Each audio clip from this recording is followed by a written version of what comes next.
एकमेकांकडे रागाने बघितल्यावरून वाद, धारदार शस्त्राने भोगसून फोटोग्राफरला संपवलं। एकमेकांकडे रागाने बघितल्याच्या किरकोळ कारणावरून तिघांनी मिळून एकाचा धारदार शस्त्राने भोगसून खून केला। गौरव हेमंत कुलकर्णी वय 20, राहणार गणेश भाजी मंडई इस्लामपूर असं खून झालेल्या तरुणाचं नाव आहे। ही घटना सोमवारी दिनांक 27 रात्री 10:30 ते 11 वाजण्याच्या दरम्यान यल्लमा चौकात घडली। या प्रकरणी अट्टल गुंड व यापूर्वी खुनाच्या गुन्ह्यात आरोपी असलेल्या सौरभ सुशील पाटील राहणार इस्लामपूर, जहांगीर मुजावर राहणार गोटखिंडी तालुका वाळवा या दोघांसह आणखी एकावर गुन्हा दाखल करण्यात आला आहे। इस्लामपूर पोलिसांनी काल रात्री या दोघांना ताब्यात घेतलं असून तिसरा हल्लेखोर फरार आहे।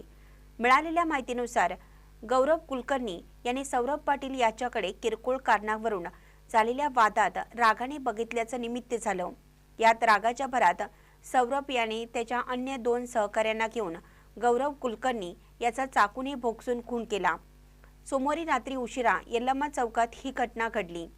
गौरव हा व्यवसायाने फोटोग्राफर होता, तर संशयित सौरभ याची गुन्हेगारी पार्श्वभूमी आहे।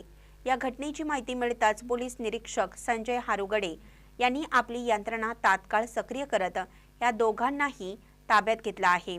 सौरभ पाटील हा गुन्हेगारी पार्श्वभूमीचा असून त्याच्यावर यापूर्वी खुनाचे अन्य 2 गुन्हे दाखल आहेत। सध्या तो जामिनावर बाहेर आला होता। दरम्यान त्याने आणखीन एक कारनामा केला आहे। महानकरी न्यूजसाठी आदी माने, मिरज।